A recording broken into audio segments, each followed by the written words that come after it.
I just want to thank you for joining us. ATPE is so proud to be partnering with Let's Eat Grandma for today's webinar, Resume 101. Let's Eat Grandma is a resume writing service that's helped more than 3,000 professionals land their next job. And not only are we partnering with them on this webinar, but we're also excited to announce that ATPE members are now eligible to receive discounts on 2 of Let's Eat Grandma's popular packages. And you can find out more information about that on our website at atpe.org. So I know there's a ton of great information that's going to be shared in this evening's webinar. So without further ado, I'd like to introduce Matt Villanueva, the President of Operations and co-founder of Let's Eat Grandma. Welcome, Matt. Hello, everyone. Thank you for having me so much, Joy. It means a lot to be speaking to all of you. It means a lot to be hopefully be of service to everyone here so we can learn a little bit about ourselves and about our resumes. So I'll go ahead and share my screen now. Yes, go right ahead. Excellent. Okay. So as Joy mentioned, I am representing here with Let's Eat Grandma. I'll explain the name here in a second. But the primary purpose of this webinar is all about you. It's a resume reboot. It's about landing that job. It's about getting that promotion. It's about bettering yourself. Really, of course, geared towards that resume. There's plenty of ways to better yourself. It is going to be quite content heavy. May seem dry at times, but believe you me, there's plenty of examples, and I hope that I can make this as lively as possible. But by all means, in order to beat that dryness, I encourage everyone here to start thinking of some questions throughout my presentation. I'm going to ask that you save it all till the end. So we have about 40 minutes or so of presentation and about 10 or 15 minutes for you guys to ask me whatever you want. So start thinking of those questions, starting writing them down. And I mean it truly. If something doesn't make sense while I'm talking about it right now, interrupt me with a Q&A. So a little bit of ground rules there. So hope y'all are ready to start. So what's our story? Just so y'all know, I'm not some guy off the street who's talking to you about resumes when I don't know a thing myself. So that there is my brother, Chris. He and I co-founded Let's Eat Grandma 6 years ago. We've had plenty of extraordinarily happy clients and successful clients.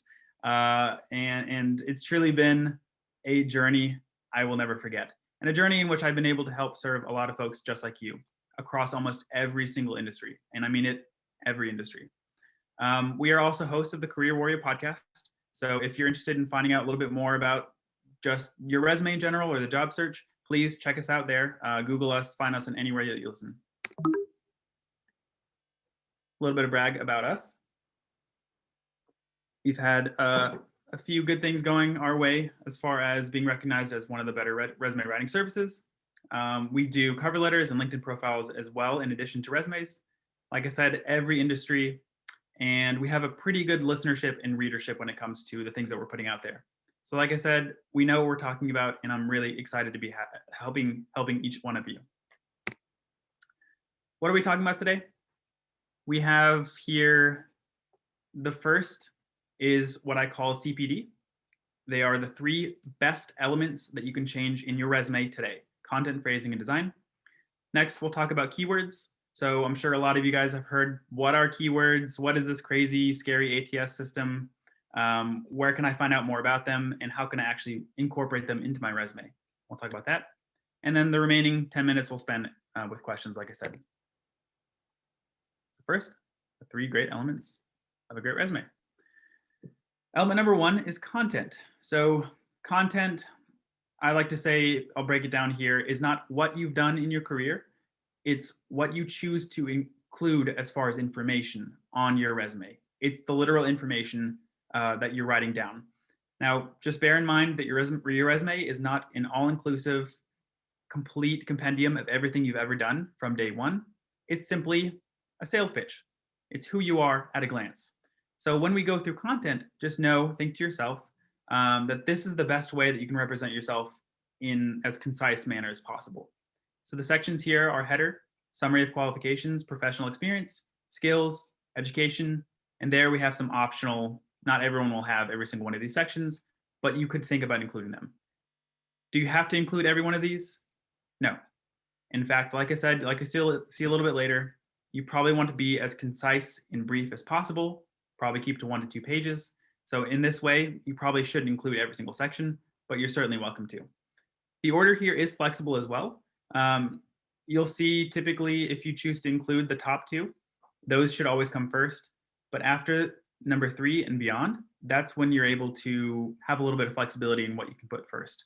For example, some of you may be looking to graduate soon or graduating within 3 years of your college degree.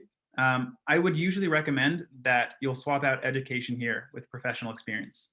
Remember, if this is first to last, this is the document here. That's one example. For others, if you are in a technically skill-heavy position, you might actually want to swap out skills with professional experience. But most usually, this is the order that I see. The summary of qualifications. This is not an objective statement. Does anyone remember what an objective statement is? Has anyone heard? Does anyone have that on the resume? I'd go ahead and start deleting that right now. What that was essentially an archaic way of saying, hey, I'm interested in this position. I'm looking for that next promotion. I'm looking for that X position title. We don't need that, and now it wastes space a little bit on the resume. You don't need to state, I am looking for X job. Instead, what we promote and what most people will say is a better use of space is a summary of qualifications. It's subtly different, but in a lot of ways, it's more useful. What it is just a hook. So I'll say the top of your resume, because in the English language, we read from left to right and top to bottom. That's how we read books. That's how we read everything. That very top section, the very top of the resume, is the most important, at least from a visual perspective and from a time perspective in attention. So it's kind of like your handshake. It's your, hi, nice to meet you. I'm Matt. I do this, this, and this. I would be good at this, this, and this. And so once you capture the reader's attention with a strong summary of qualifications, remember I said strong, not long, you're engaging the reader to want to read on, right? That precious few time that we're all spending, that most hiring managers are spending, by the way, it's less than a minute for sure. You want to really engage them and engage them quickly.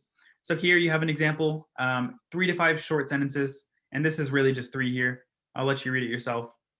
But it starts off strong. Innovative educator and training specialist with 20 plus years of teaching experience.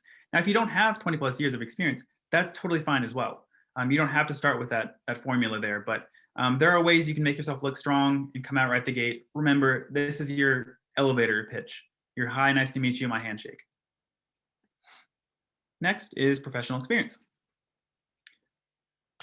My hot tip here is you want to focus on your accomplishments and what you've done and not simply just your responsibilities. So remember a moment ago when I talked about this is not a complete compendium of everything you've ever done, nor should it be a very strict and dry account of anything that someone in your position does, right? So my tip here to remember is if you can take your resume and erase your name at the top or delete it and exchange it with colleagues of yours who has the same position and give it to them, and it still holds true for them, it's still true, then that is not a resume. That is a job description. Now, I understand sometimes you have to give context and you have to give clues to the person who's reading it. Well, they don't know what I do. They don't know what someone in this position does. Well, then, yeah, that's totally fine. You can have a few bullet points, right? But there should be things that pop out and stand out about you and what you did as a professional, how you engaged with the position and with your team and with your program, and what specifically you did. That's the best way I can think about it. So don't get overwhelmed. Not a lot of people, especially in this industry, this isn't sales. They have much easier time saying, hey, I met my quota by 260%. I outsold any other salesperson, right? That pops, and that's a great accomplishment. But that's not what we're looking for here. There are other tangible ways that you can quantify and talk about your accomplishments. And I'll give you at least one example here. There's a few. The formula here is active verb plus accomplishment plus skills used plus result with metrics. So you have here augmented AP program and streamlined curriculum, resulting in double the number of AP courses, I should say, while maintaining IB class offerings. So that sounds great, right? It follows the formula. And that's just another example on how metrics can be used powerfully when you're talking about your accomplishments. They don't have to be saving money, making money, or saving some great big percentage point. Other metrics that you can include in your resume, I like to think about team size. I like to think about your department size. any students or other colleagues that you led or trained or mentored. Those are quantifiable amounts of people that it's worth seeing that context, right? How long it took you to complete a program or a project, how long that project was implemented and across what time, and how long it was useful. There are many ways to get crafty when it comes to metrics. I would urge every single one of you to find at least a couple of metrics per job description in order to really make your resume pop. Some of you can't, and I'll hopefully step up to the plate and you can take on this challenge, because try to find at least 1 to 2. The rest can be a little bit more bland if you want. That's just my 2 cents there. Education and skills. As I said before, we tend to go by the rule of thumb. If you're within 3 years of graduation, you can put it before experience. So some of you are actually, I was told at least, some of you may not even be graduating, might be upcoming, right? In that case, it should be above professional experience. You're welcome to list awards, probably not your GPA unless it's important to the particular industry you're going into, but oftentimes I find that's less and less relevant. There's really only a few jobs that are highly in tune with making sure you have that GPA, right? A lot of technical jobs and stuff like that. And some experience if it's relevant. You don't, especially if you're 3 years out of college and you're tuning out at this point in time, you don't need to include, you shouldn't include any of that. But again, if you're looking forward to graduating soon or within at least a year, 2 or 3, and you have relevant experience, maybe extracurriculars, student council that you were a part of, that you were heading up, whatever it was, you're welcome to include that, but only if it makes sense. If you were, lacrosse team lead, and that doesn't make sense necessarily, if you're not looking to get into athletics or athletics coaching or anything like that, then don't put it, right? Skills, there's kind of the same thing there. Don't just overload your skills with, hey, this is everything that I'm good at. Only make sure that the skills that you're including are relevant to the job that you're applying to. So skills that are relevant, you can pull that from the job posting and see, hey, what do they need in someone like me? Those are some of the skills that you include. And like I said, don't dump everything in there.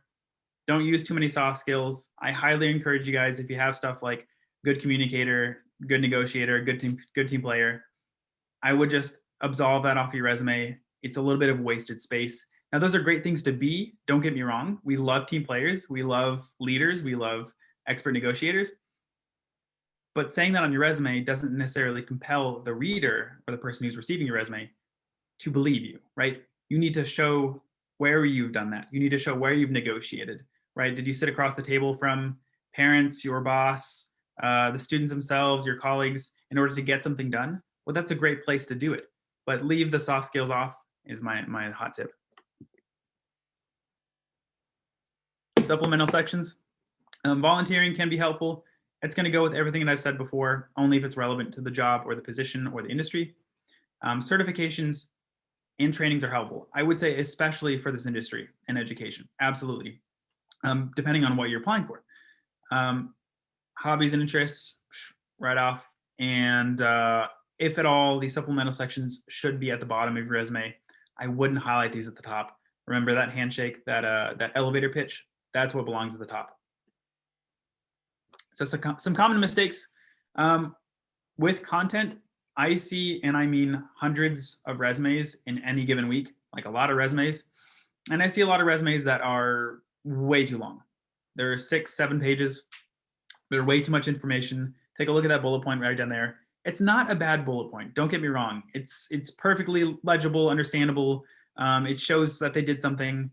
But frankly, when you have bullet points like this interspersed throughout the resume, every single section, it becomes terribly long and very much a burden to read. So our hot tip there is 2 lines or 1 sentence. Don't go over 2 lines or 1 sentence. So you can see here, that's a 3-liner. We don't like that. Try to stay within 2 lines. You're welcome to break it up into 2 different bullet points if that makes more sense. It really will look better. It will look much better visually, and it'll make your resume more skimmable, have high skim value. So that's a common mistake there. Page length. I would say it depends on where you are at in your career. We always fight for 1 page with our clients, like always. but it's okay if you haven't too much experience. We will go on to 2 pages, and especially if someone is in that position where more information is helpful, we will definitely go on to 2 pages. We're not against it. I don't think you should be against it either. I never go over 3 pages, and I will tell you vehemently, don't go over 3 pages. Some of you, will, again, depending on the industry, I know some academics out there too, CVs, academic positions, European CVs, stuff like that. They might have 3, 4, 5 pages, and that's okay. But for most of us, I say go for the 2, if not the 1. Bullets per job description in your resume or per job entry. You should have more bullet points in your top and your most recent positions. And as you get down towards the bottom, as you get towards earlier in your career, make sure you have fewer bullet points. So element number 2 is phrasing. So be brief and powerful. Remember, if your resume is a sales pitch, it shouldn't be a long one. They don't go on for long. They don't, beg your time for minutes and minutes. 30 to 45 seconds in and out. I understand who you are. So in the same way, be impactful with your language, right? And everything that you talk about, especially lead with your bullet points with these strong action verbs. So created, led, drove, implemented, etc. These adjectives, efficient, you are collaborative, you were tactical, you're original. These are unique adjectives as well. This is good and diverse vocabulary. And we love to see that on our resumes, and so do most people who read them. Here's a great example, and I know everyone here is going to be backspacing right now if they're not listening to me. Do cut out those filler words. So when you talk about responsible for blah, blah, blah, duties include X, Y, and Z. Very obviously, we know that's a bad one. Currently, in order to, etc. Get rid of those. Especially the easiest thing to do is let's take responsible for. You might have responsible for managing the entire order for the office, right? Everything in the office. Just cut out responsible for and have managed orders for everything in the office, right? Just get rid of the filler words. It'll keep your resume concise and easy to read. Avoid repetition in buzzwords. So we have here managed, improved, ensured, enabled, started. Now I love the word managed. I just used it in my last example, but it can only be used so many times, and there are other synonyms, at least adjacent synonyms that have accomplished what you're trying to communicate in that very bullet point. So try to diversify your vocabulary. Again, do avoid those cliches. You're innovative, you're dynamic, you're a team player, you're results driven. I'll add one more to that one, passionate. How many of you guys have passion in your resume or in your cover letter? It's not horrible. I get it, because passion exists, and I'm very passionate about what I do. But at this point, it's kind of like an eye roller at this point. So we want to make sure that we are, again, being clear and impactful with our language. Try not to lead consecutive bullet points with the same verb. So we're using managed here again as an example, manage social media marketing campaigns. Just swap it out with something that's, again, a synonym, supervised. Another, actually, some of you are probably thinking, look at that word example. Another idea I might do when I'm writing clients' resumes especially is if I have a word that can't be substituted with another word, let's say managed truly is the best word to explain what I was doing.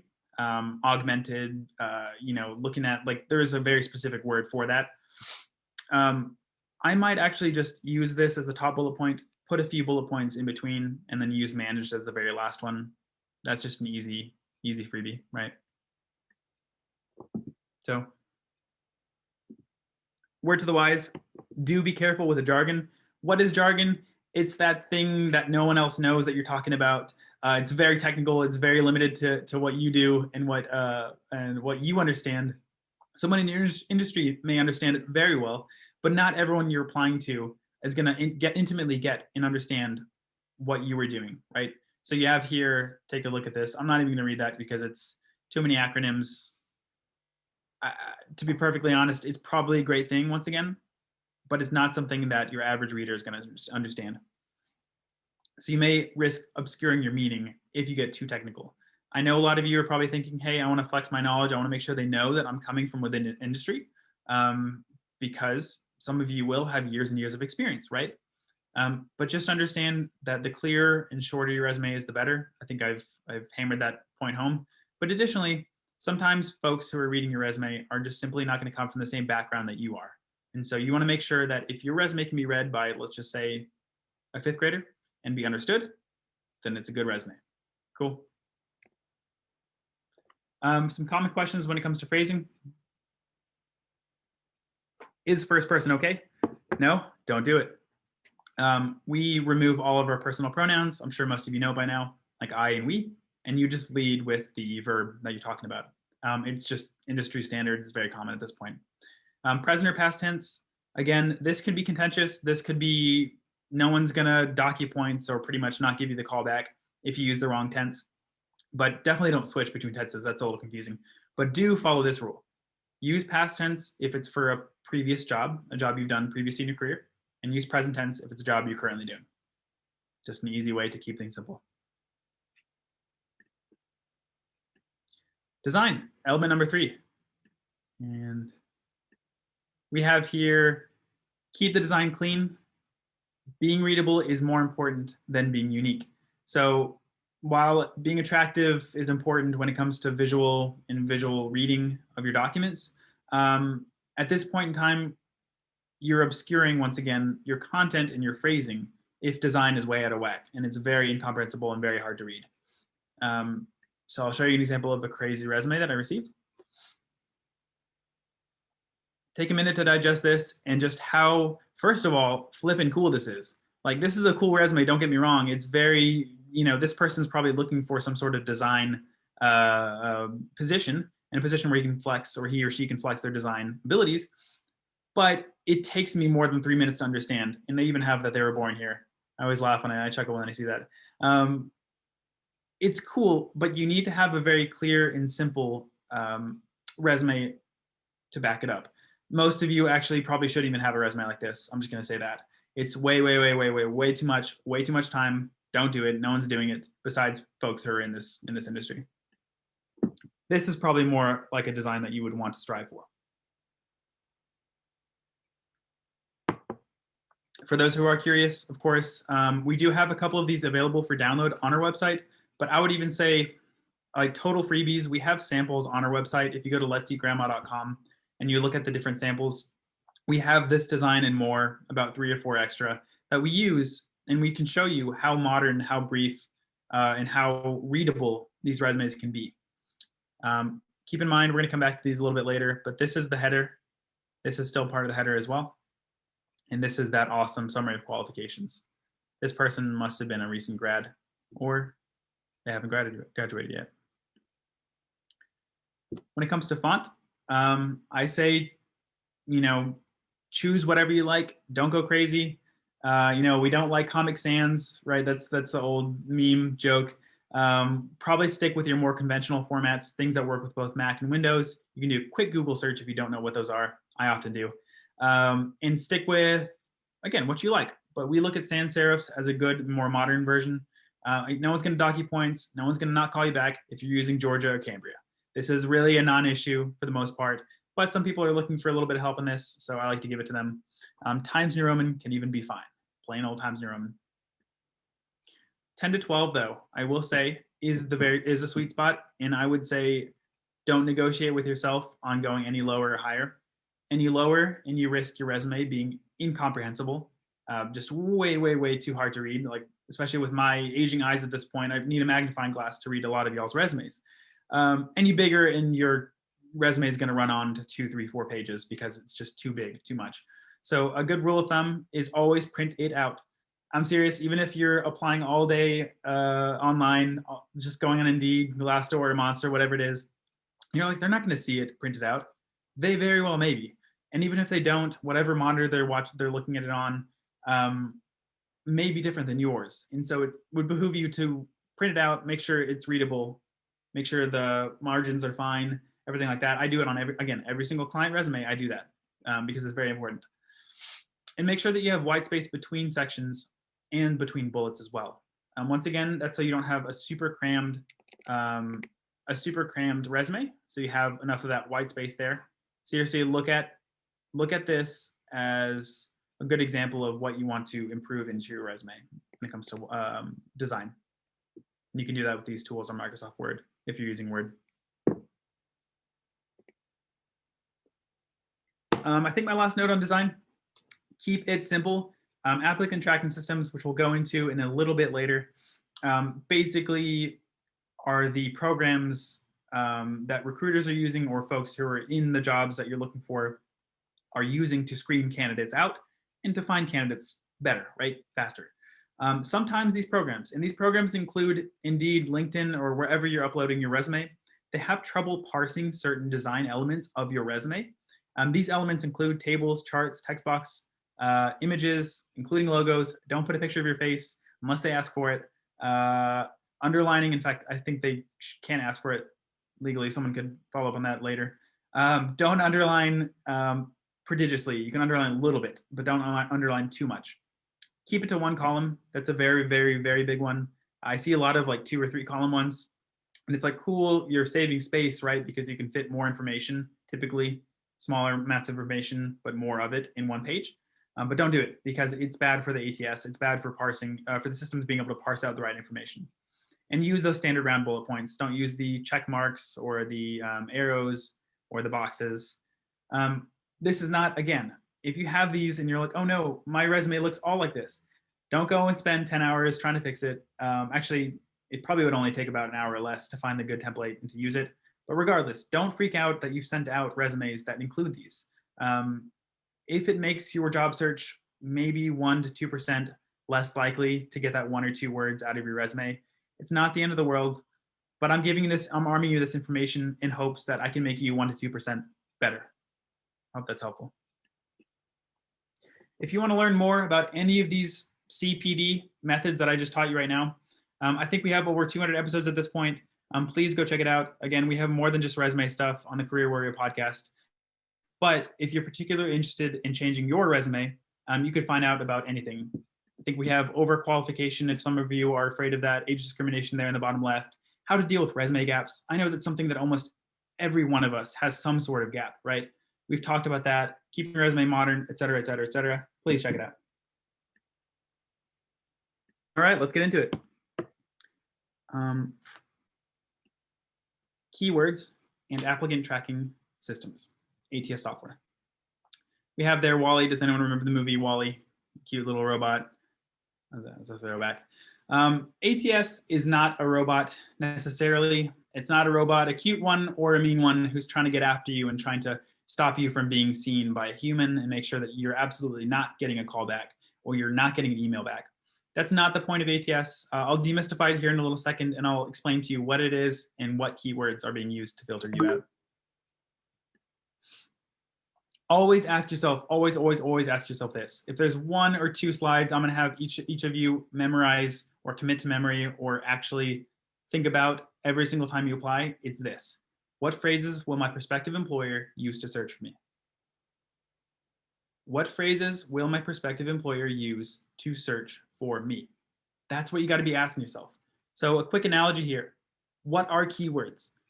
It's a phrase or word that a recruiter can use to search for better matches. That's all it is. You know, we oftentimes get, and I say we, but many larger firms especially, or larger school districts or whatever it is, or people are just short on time. We find it all the time that you get too many applicants, not enough time to see it. Anyone who's been in a hiring position totally understands what I'm saying here.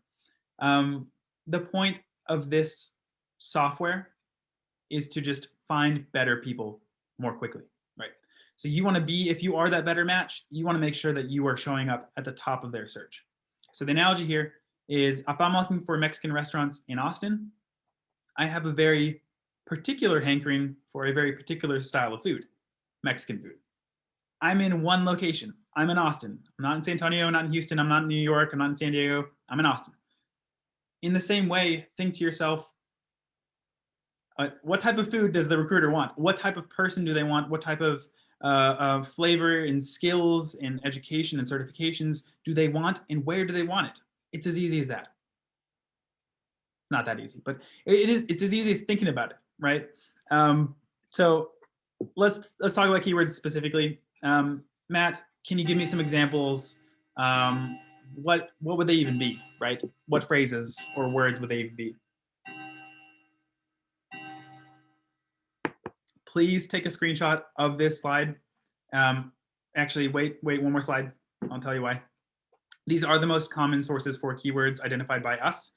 They are degrees, locations, certifications, soft skills, nouns common to the position, position title, employer names. A couple of those that may not be on their face extremely easy to understand. Say soft skills. For those of you who haven't picked up by now, those are the skills I mentioned a lot earlier when I was talking about being a team player, being a good communicator, negotiator, leader, etc. Those can be searched for. You'll see in a second, they're at the bottom, and I'll show you this list reorganized, but they can be used, often not.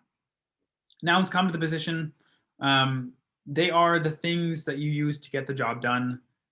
They can be nouns, they can be verbs, they can be usually just things that are centrally located around what you do, right? So they may not be your position title, but the things that you did while you were on the job. So I'll show you this list reorganized. From talking to hundreds, if not thousands of recruiters, surveys, etc., we have found this to be uniquely true across most industries. This list may be different. It may vary depending on where you're applying to or what job you're doing right now currently. But we found that position title and nouns common to the position are typically used most when searching and when screening out for candidates. That's it. So if someone is looking for a very particular position, let's say special education, right? SPED teacher. They're going to look for someone who has either held that position, special education, that could be a noun that's common to the position right there, or they'll look for special education teacher, that's a position title. You'll look here, certifications is at the bottom, of which I disagree with a little bit in this particular example, and pretty much I would say across education, this could be actually a much more important and much more sought after thing. I probably would bump this up right above here, right, at least right below nouns common to the position, because in this case, you need a certification to hold that. We'll see here in a second why that comes to play. Location can be used as well. Once again, you're in Austin, you got a hankering for Mexican food. You don't want it to take you all the way out to, Dripping Springs or whatever it is. You want downtown Austin. Sometimes using that location as a preference in their search is totally fine, and they do it all the time. Know that that could be a hindrance if you're applying to a district or elsewhere that's not located near your house. There's a couple ways around that. I urge you to contact me if you have any questions about that, or ask me at the end of this, actually, better yet. But that is searchable. Employer names, somewhat. Degree certifications, again, we talked about that. Soft skills, right there at the very bottom. And again, I think you know why at this point. Here is an example of ATS being used. And you can see here, think for a second about what types of keywords these are. We have accounting and accounts are both nouns common to the position. And we have accountant is the position title. Those are all relatively, again, synonymous, but they want to be able to find those in each of their applicants' resumes, right? You have your suggested keywords as well, account and finance, among many, many others. Nouns common to the position. Seems like most of it in this case. Okay, Matt, awesome. You told me what keywords are, but how do I know what they're looking for specifically? How do I know what keywords are going to be used when I'm applying? There's 3 places. Actually, there's probably more, but these are the 3 best places. Number 1, the job posting. Treat it like scripture. Now I'm going to quick caveat to that. Job postings are notoriously bad. And if we haven't seen one or applied to one, we've written one because we've copied it off of someone else's job posting. And we said, hey, that looks like a good job posting. I'll use it for mine. And it makes no sense. It's not relevant to your organization, whatever it is.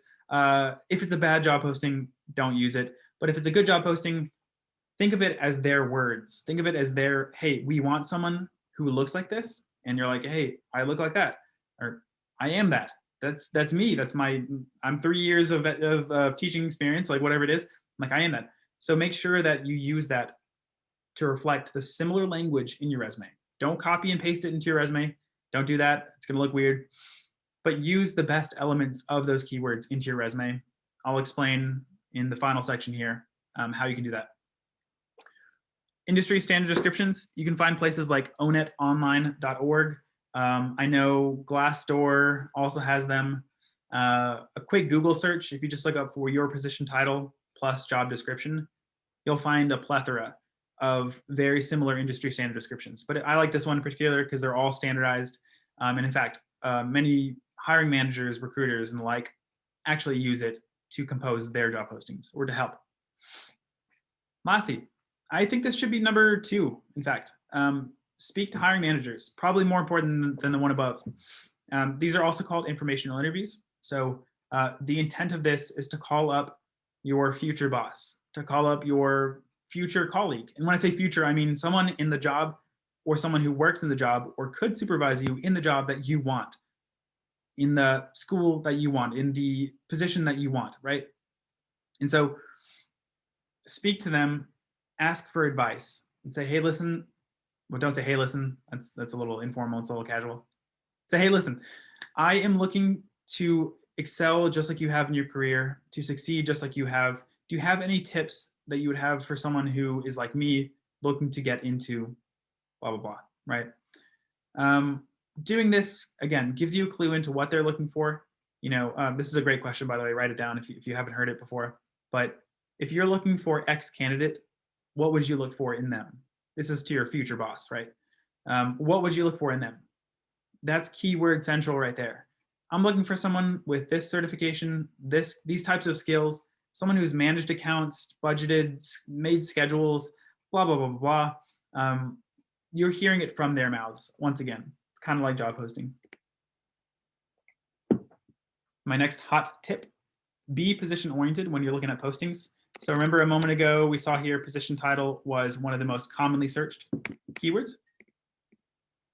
Be position oriented. So don't just say you were in the benefits administration department or doing benefits administration, or you were the head of high school mathematics, whatever it was. Make sure you attach that little job title afterward as well. Don't just do it within once. Do it twice. Do it in your summary. Do it when it's relevant and important, right? You'd be surprised the number of resumes I get where people do leave this off. And again, I can't tell you with any degree of certainty that across every single ATS, across every single type of search function, repeating keywords are going to make you more likely to be, filtered out or more likely to come to the top of the search bar. I can't tell you whether or not that's true. What I can tell you is, again, once again, when it's relevant and repetition's okay in small amounts, I say it's more to your benefit to include it at least a couple of times if it's an important keyword. That's all I'll say on that. So let's do a quick exercise. I know we all like examples. Here I took an actual posting for an actual assistant principal position somewhere here in Texas, actually here in Houston. Do a quick scan, and I want everyone here to think of at least 1 or 2 keywords that they would choose. What would you think is probably one of the most first or second most important keywords? Give it a second here. All right. So here I identified assistant principal. We have it here listed twice, both in the header and in the introductory paragraph. We have here Houston, location. Master's degree, that's education, that's degree. We have here, in fact, 3 separate bullet points that are all calling for certifications. Once again, you probably think it's mind-numbingly boring and just inane that I'm bringing this up to you. Like, of course, like I work my job, I know my job, or for those of you who are looking for that next promotion, that next job, or coming out of school, you know what it requires.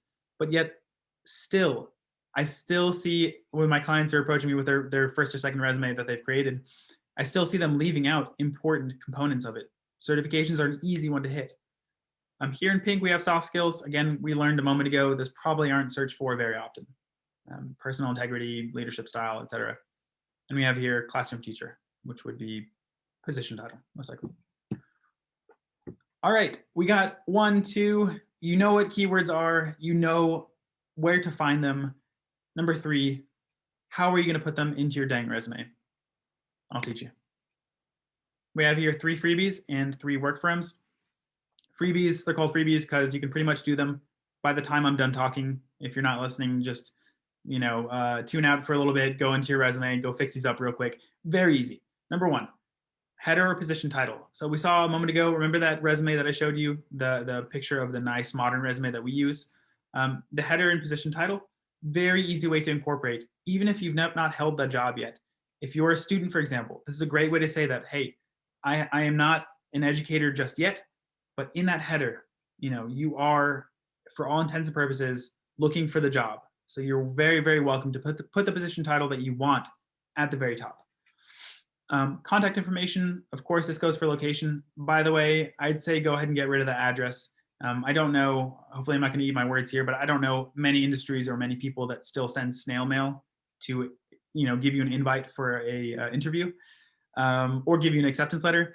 Things like that don't happen yet. Get rid of your address, but do include your location. Again, this presents challenges when you're applying to a Houston school district or whatever it is, and you're way out of state or out of town. That is a problem. Again, come seek me later if you're in a particular situation, but include location in more than just your contact information as well. Oh. I'm sorry, guys. I might have been cutting out there. Hopefully everyone can hear me. Okay. Zoom just told me my microphone is cutting out. I think you're okay. Okay, thank you. Appreciate it. File name is another easy one. Again, fit in that John Smith, office administrator, whatever it is, 2021. Easy. Again, I can't tell you with any actual degree of certainty whether or not that is going to be the reason why you get sent to the top of the search bar, or the search list rather. But it's one more way you can do it, and it's just a freebie. Now, the 3 work firms, I'm actually going to go into detail. There's summary of qualifications, like you're so well acquainted with from the beginning of this presentation, accomplishments, and work experiences. Let's go ahead and look at each one of those in depth. Again, here's the job position. Take a little mental picture. What would this person's summary of qualification look like? Well, this is what I created. This is you speaking, of course. And this is, of course, if this were true. Dynamic assistant principal with 5 years of teaching and administrative experience serving schools in the greater Houston area. Boom, there's that location again. Texas Standard Principal Certified. Now, notice, I didn't choose every single certification. I have a certification section, at least I do in my head, at the bottom of the resume, of this fake resume. But for the things that I found most important, I'm going to choose to put them right there at the handshake, at the elevator pitch, right?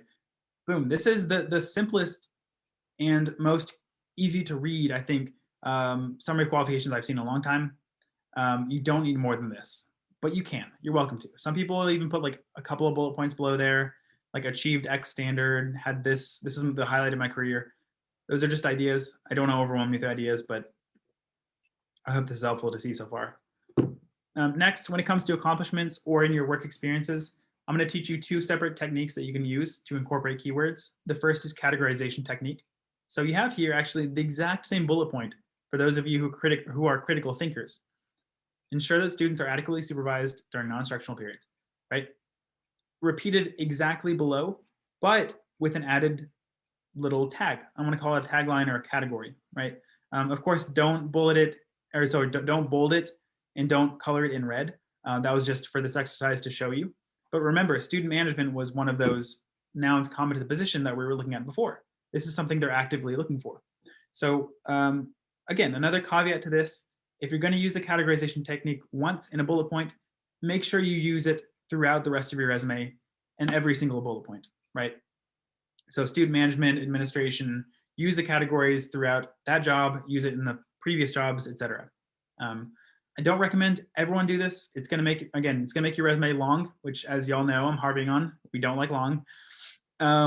But when you're struggling to kind of find it, it's an easy way to do it. And I've done it. I absolutely have done it quite recently. Here's another one with administration. Same bullet point, little category. Fleshing out detail. We have here the easiest way to incorporate a little bit of detail. Remember, scheduling was one of those keywords that we're looking for. So this is a great example of an accomplishment and a metric that we can use in this bullet point, but they neglected to use just one piece of information that would have, I think, helped them at least with keywords. Manage the scheduling for the school of mastery-based assessment system, blah, blah, blah, blah. I'd say don't neglect other parts of the puzzle. Yes, your LinkedIn profile is a literal search directory of every professional that has ever existed. Not really. I do hear actually that sometimes it's not quite as used in this industry or within education or within the schools. I do know that from personally, people in my personal life as well. But should that be a bigger thing, just keep it in the back of your mind that it can be used and keywords are important there. Cover letters, other attachments, and yes, even those abhorrently long application that you have to fill out that are exactly what's already in your resume. Yes, you have to fill it out. And actually, yes, they can be a source of keywords. Once again, it seems like I'm always retracting my statements here, but understand that cover letters don't focus all your attention and key area of little finicky details on trying to make sure your cover letters have all the right keywords. I would say that's least likely to be screened for. It's probably more likely just your resume. But remember, going back to it, cover letters, should they be read by the person you're trying to reach? And everyone here should have a cover letter for each job they're applying for. They are ultimately should be read by a human, right? They should be reached by a human. So keywords aren't just for the robot. They're not just so you can, yay, I'm actually gonna get read. I'm actually gonna get screened appropriately. That's important. But keywords are also for the intention of communicating what you've done, what's important to them, right? You're pitching yourself in their frame of reference. I hope that makes sense too. There is such a thing as taking this too far. Remember, don't abuse this newfound power that you have. Don't exaggerate your titles. If you were not a director, don't say you're a director, right? If you didn't have that position title, I wouldn't go so as far as stretching or ballooning what you've done. Especially, number one, if they call for reference and find out, and they found out that you were lying, obviously, pretty sure that's a direct line to the no pile. Secondly, if you do happen to get the job, you did keyword stuff, you did put so much in there that you didn't really do, and you do get the job, it's going to be a nightmare, I think, especially if those things are central to what you're doing. Don't keyword stuff like this. Who here actually wants to read that? I immediately look at it and I want to barf because that is just way too much information. And again, it's not a good marketing piece. It's not a good sales pitch. It's way too long, way too much. So we'll end here. Really, guys, persist through the black hole. Just some words of encouragement. Job seeking can take a long time. It really can. We have here 20 weeks, but most often I hear the average is closer to 6. Some of us are in that 10-week period. Some of you haven't started looking. Some of you maybe you remember a job search that you did in years past. Just understand that in this day and age, especially during the era of the corona, things are just crazy out of whack. There's a lot of job seekers. Just know that you're not alone. And yes, while you may be fighting against a lot of those other job seekers, you're not alone. It does take time, and you can persist, and you can see you to the other side of getting that position. I know from experience, again, we've had 4,000 plus clients. Many have been happy. Many have seen a lot of trouble in their personal job search, and they've come out the other side as better people as well. Remember, you are not your job. You're more than just your job. So just a little piece of encouragement there. If you like what I said, if you want to hear more, connect with us on LinkedIn. Chris is my co-founder. We'll have him on the next presentation. There's me, Matt. Follow us on social and the Career Warrior podcast. All right, everyone. I'm afraid I went a little over. I might have, but I want to open it up to questions, or I'll go ahead and start answering any that have been put forth. How's that sound?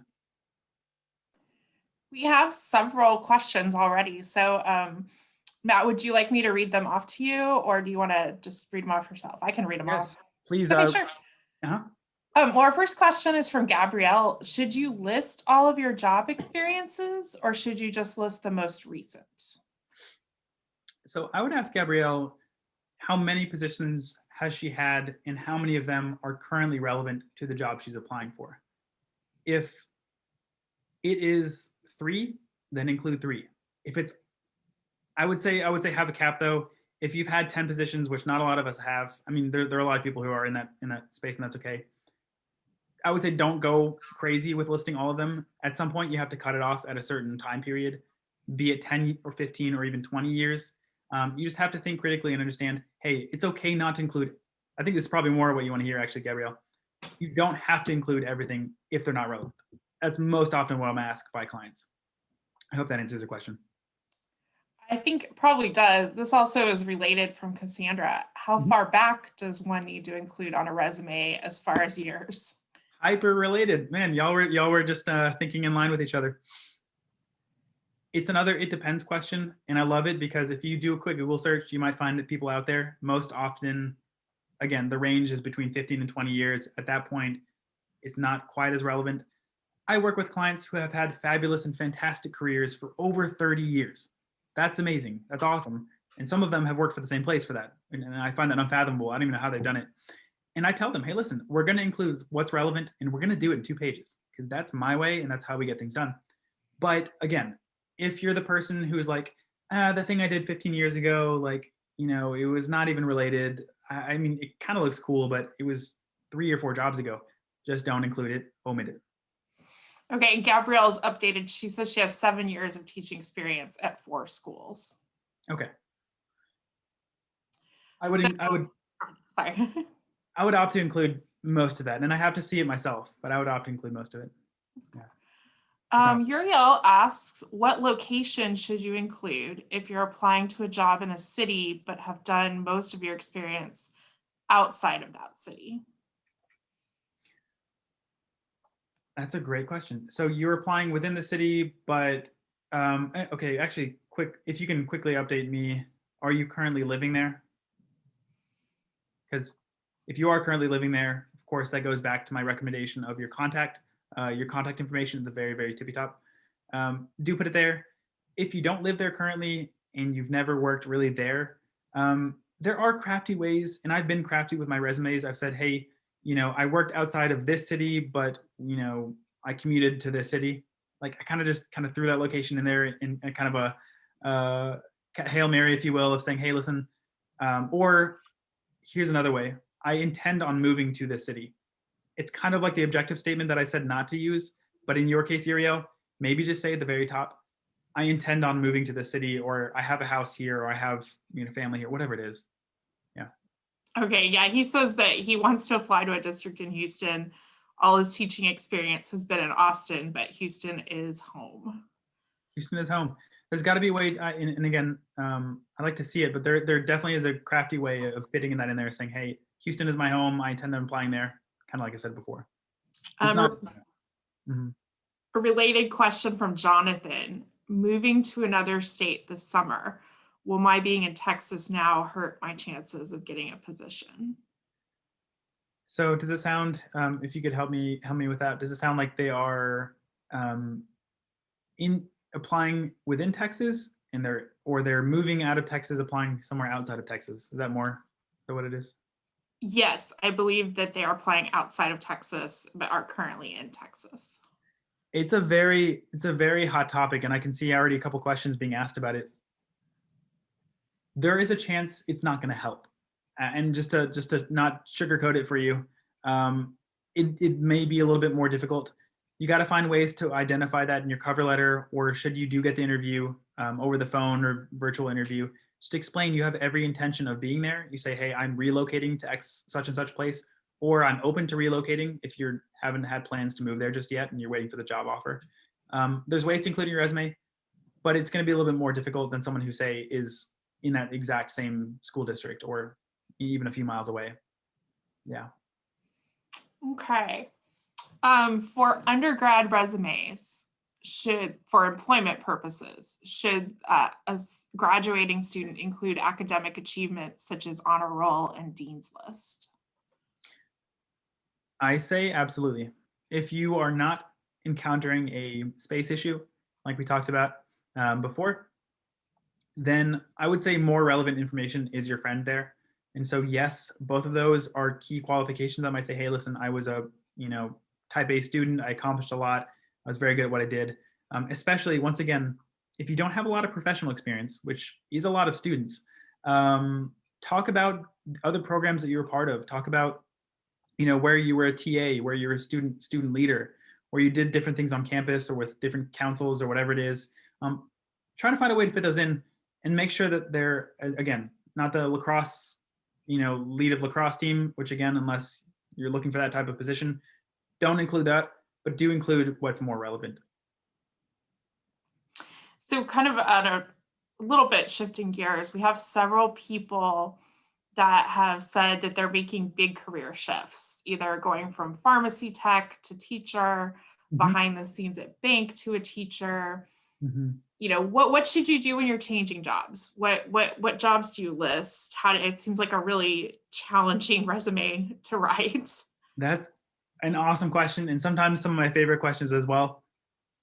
So think about this, where you are maybe lacking in the more formal experience of what it takes to be a second career teacher, which I know a lot of them, and I love them too. Where you lack in the formal experience, you can make up for in what I like to call transferable experience. So what have you done in your past positions that you find is going to carry over and going to bring actually a new, fresh perspective to teaching or to what you want to do, right? And so transferable, I like to think of it this way: look back at your resume and identify and highlight those things that you say, hey, listen, this is important to them, or this is not important to them. If it's not important to them, just delete it right off your resume. I don't care if it was the most important thing that a retail banking manager did in their entire life. If it's not relevant, omit it, or at the very least, put it at the very bottom. And include only those things where you felt like, hey, I led a team. Like, I supervised, I mentored, I coached other people, I made schedules, I made I designed programs that would be super and hyper relevant to the classroom experience. And you can also extrapolate on that on the cover letter, but going back to the resume though, include those descriptions, only those that you think are transferable. I hope that wasn't too nebulous. I kind of want to see all of these, and I want to help you guys, but that's the best way to think about it. Okay, here's a question from Anne. Should you always include all of your peer review published research articles, like a CV, like you would on a CV, or should you do a bullet stating that you have research available upon request? Another great question. For your resume, both are acceptable. A bullet, I'll actually answer kind of a question that's not even being asked here. When it comes to references, a lot of people say, hey, references available upon request, and they have one bullet point. Just delete that. That's not necessarily relevant. We all know that most employers are going to look for your references, and they're going to ask you for them if they want. Now, when it comes to papers and things that you published or co-published or whatever, like anything like that, I think that would be acceptable, probably at the very bottom. Alternatively, let's say you got a one-pager, or let's say you're even pushing on to 2 pages, 2 full pages. I wouldn't think there's anything wrong with having either a separate file document with the running correctly cited list of publications that you have, or added as an addendum. So it's not really part of the resume. Like, they don't have to read the 3rd or 4th page if they didn't want to.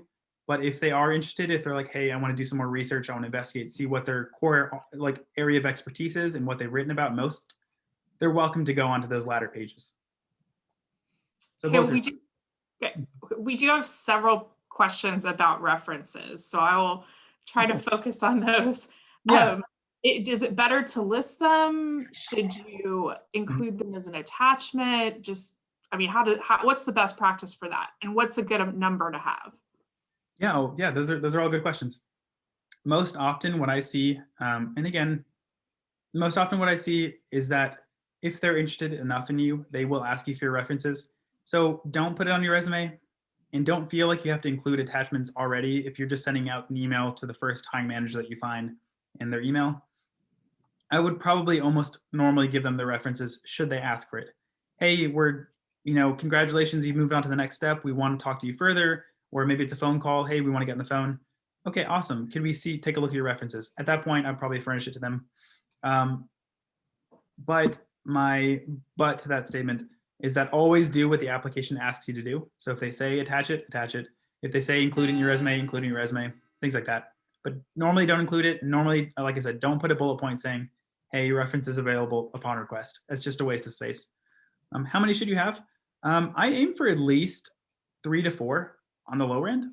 I don't think anyone's going to look at 3 to 4 and be like, oh, they don't know enough people in their lives. You're trying to pick people who know you in a professional sense and can vouch for you, right? So you don't want to just choose for someone from like 15 years ago, or someone who hasn't talked to you in 10 years, or a personal family friend.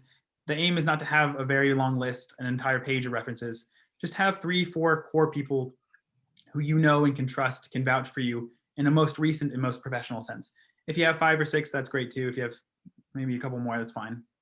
Okay. We are just about at 6:30, but we have a few more questions if that's okay.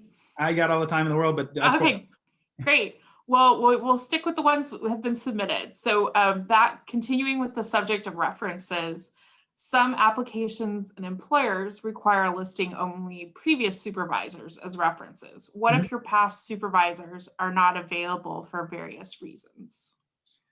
That's a great question.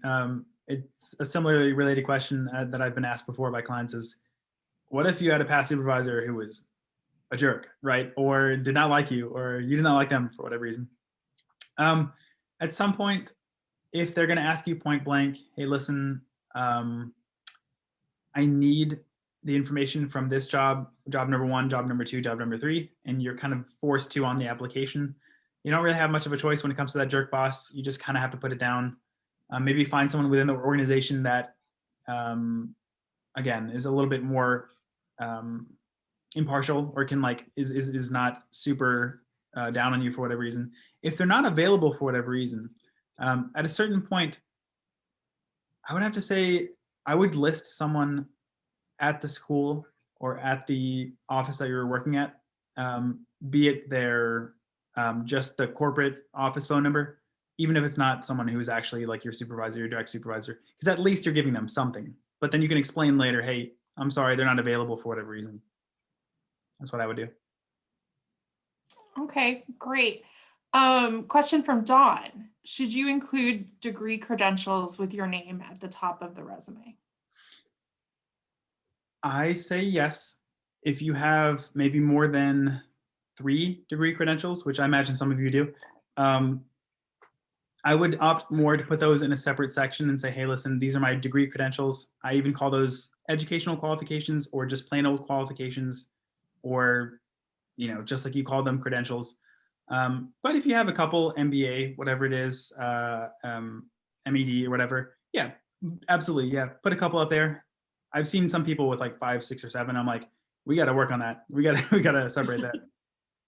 So. Sandra asks, what should I do when I had a long break before returning back to school and work? Do I include this in my resume? That is one of the most tough questions, and I'm glad you asked it. Do check out, once again, that I think I had a Career Gap podcast. You can even, in fact, Google Career Gap and then Career Warrior podcast. It's answered much more fully than I could do right now, but there are ways that you can work around that career gap. Here's an easy one, and don't everyone do this, like, please don't do it. But a lot of people, most resumes, 98% of them are chronological format, meaning they were from your most recent to your least recent, right? Going from top down. If you want, and if you were really hyper nervous about that career gap, let's say it was probably, let's go rule of thumb, maybe more than 10 years. And that's a long time. I don't even know if you've had more than 10 years of a career gap. It's probably much less. But some of us taken away from children and going to be child rearer for that time, you don't have to necessarily stick with a chronological format. You could even put something in that career gap saying, hey, listen, I was taking care of an ailing family member. I was taking care of, I was the primary caretaker for my family. I was traveling, taking a sabbatical, right? And learning more about myself. You can actually put in little descriptions of what you were doing there at the time. Or you can go non-chronological and go, it's called functional. Look up functional if you're curious. Look it up on our blog as well. Functional resumes. There's a lot of, there's so many techniques that we work with clients on this all the time. So for an undergrad seeking a teaching position, but with hardly any actual relevant jobs, should they list their clinical teaching or student teaching experience? Katrina says she only has retail and serving job experience, and she's unsure what to include. Most definitely. That goes back to, again, a common thread that I've been talking about a lot is if you were in that position, or if you're in that particular situation, definitely opt to include more information about what you've been doing on campus, what you've been doing extracurricularly. That is relevant. Once again, your student teaching, your TA position, stuff like that. What classes you took, and I really mean it. What courses you took that you think the other person is going to want to see that's special about you, or just the common ones that are unique to that industry, at least the common ones. Now, even if you've had retail and service level jobs, a lot of us have, again, coming from an undergrad, I did the exact same as well. Probably opt to include at least one, or if you want to, if you're not lacking in space, two of those, just to show that, hey, I have worked in a professional setting. I have actually worked within, it doesn't matter if it was the career that I'm looking for, but just to showcase that you did have that some sort of professional experience. At least one or two, and don't put a lot of information there. Don't put like 4, 5, or 6 bullet points. Opt to include way more information about what you've been doing currently as an undergrad, what projects you've done. We could go on and on. Audra and another person have asked, should you include a picture? No picture, no logos. And once again, I think there is some sort of legality about actually someone asking for a photo of you when you're during the application stage. I think that may be some sort of a discriminatory practice, but I'm not positive. I'm not an HR person. Don't quote me on that. And if someone does it, don't say, hey, Matt told me this. But don't do it. There's no need for it. If it's if it's not just a picture of yourself and you mean a picture of anything, like something in your portfolio, again, I wouldn't include that either on your resume. You could have a separate portfolio set up separately, but. How should a resume be worded if you're looking to switch schools in the same district? If you're looking to switch schools in the same district, I would think, I don't know if there's a nuance in there that I'm not terribly aware of about maybe there's some sort of stigma against doing that. Am I wrong, or are they just worried? It may depend on the culture of the school district too, a little bit.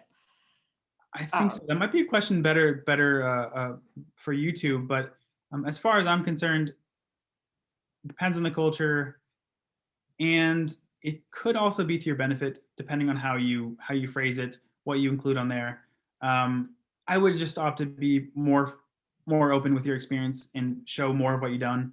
Don't like take any experience off. Don't say that you didn't work there. That'd be a little weird, right? I'm just trying to think of creative ideas here. Yeah. So our final question, well, someone just wrote in that if they're looking to switch schools, they would just ask, you should just ask for a transfer at the end of the year, and that their school districts will ask for that at the end of the year. So that is a good observation. So our final question is from Anna, and she asks whether should the resume writers, should they include, they have like their certification exams, should they include the ones that they've passed? And also another person has asked, and this is our last question, I promise, should they include certifications that are currently in progress?